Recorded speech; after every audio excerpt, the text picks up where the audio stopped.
Hey, Costa here, and welcome to my Fallout 4 museum. The RPGs from Bethesda Game Studios have a long history with player customization, right down to player housing. From the house in Fallout 3's Megaton, where you could deck it out in different styles, through to Skyrim's detailed build-your-own fantasy house as part of a separate DLC. Fast forward to today, and Fallout 4's settlement mode is part create a fortified refuge for settlers, part do whatever you want. So after spending countless hours in the wastelands of post-nuclear Boston, I figured that what the place needed was a museum. Take the elevator up to level 2 and you reach the first section or exhibit called Wasteland Attire, which naturally is full of outfits gathered from throughout the wasteland, including some rare garb like Grognak the Barbarian's green skirt thing, the full Silver Shroud costume, some Nuka World souvenir t-shirts, a deep-sea diving suit, and of course plenty of power armor. Plus a little mock-up lounge room from pre-war America to display fancy suits and fancy dresses. Now, prior to this pretty big project, my approach to each settlement has always been trial and error. Have a basic idea of what I wanted to achieve and then just try figure it out along the way. No real planning, fixing holes and mistakes as they come up, and never really scrapping everything to start all over. The Kostonium Museum of Wonders was kind of the same, but with many hours of practice at numerous other settlement sites. With the 4-story elevator added in the workshop expansion, the idea was to create a multi-story building that wrapped around the Starlight Drive-In and then used different types of materials for each floor. And as soon as the ability to display weapons and armor were added in Fallout 4, hey, why not turn it all into a museum? In a lot of ways, the settlement aspect of Fallout 4 is about as relaxing as the game gets. You can spend hours here and there, slowly experimenting and building cool little things. So level 3 of the museum, called Rest and Radiation, is really all about that. From arranging posters next to the Nuka Girl outfit, baseball statues, a mini library, a bathtub full of different Nuka-Cola flavors next to some mixer stations, most of this floor came together in the decoration phase.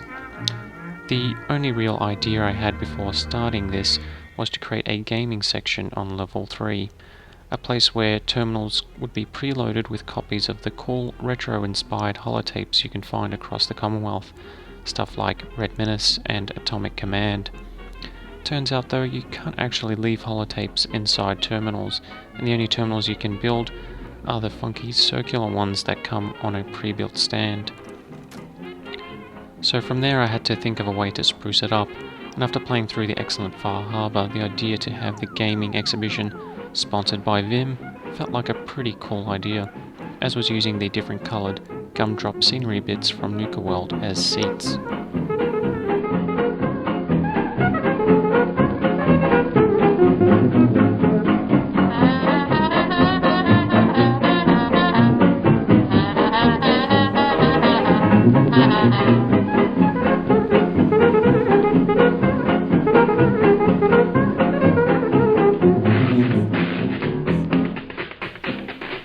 Okay, so a bit about my Fallout 4 character. He loves chems, loves them, can't get enough of them, and is constantly on jet fuel, buff tats, and psycho buff.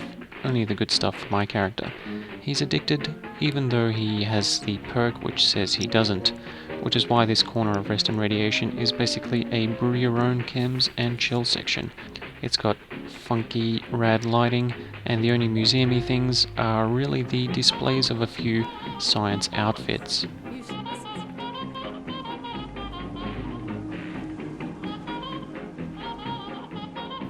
The centerpiece for level 3 though would have to be the Deathclaw Cafe, which came together once I saw how cool the glass windowed warehouse and barn construction styles looked, and the name itself came from putting a few Deathclaw heads on display.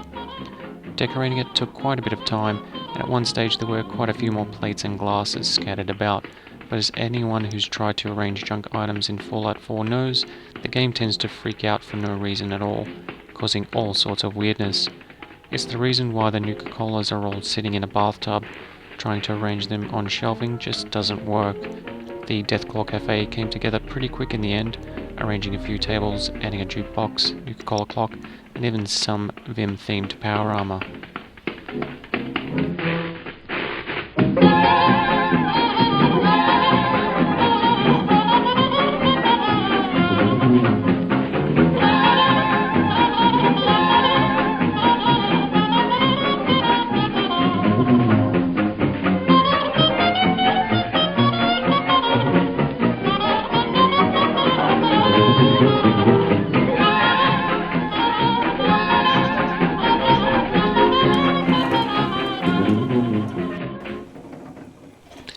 Level 4 is where we get serious, which is to be expected with something called the Armory.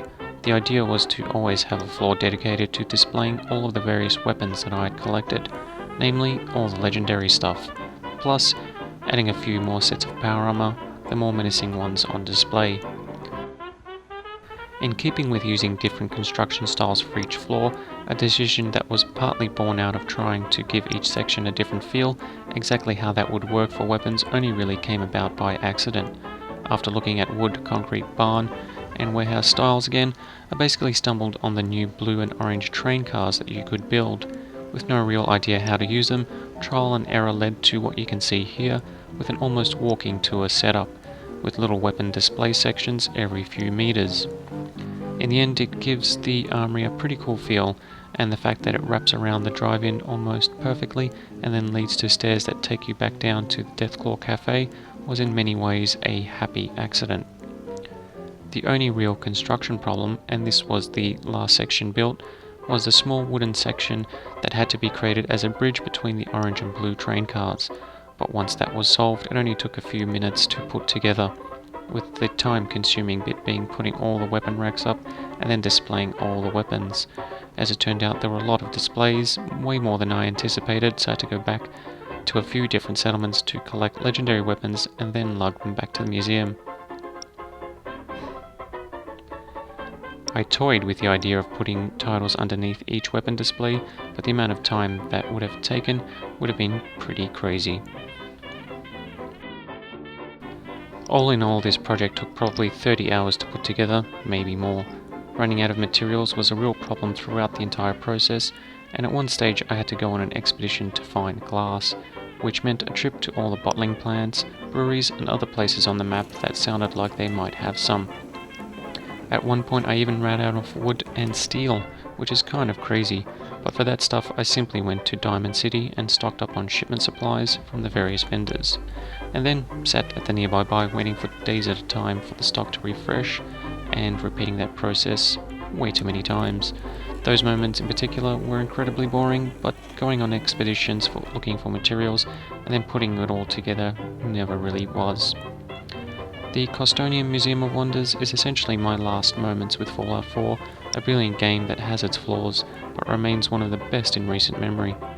And in putting together this 4-story monstrosity over many hours, it kind of put a cap on what I've always wanted to do, construction-wise, in a Bethesda Game Studios title.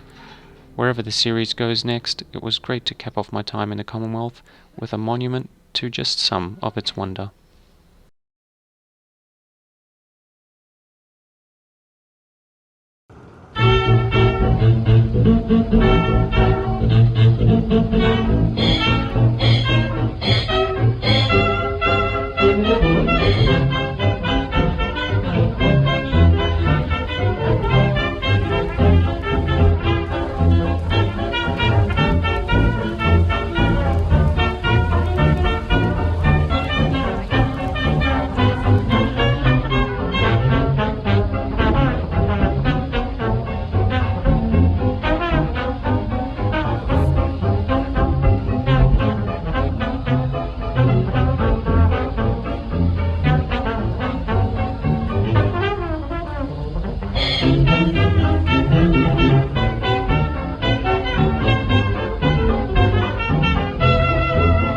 Bye.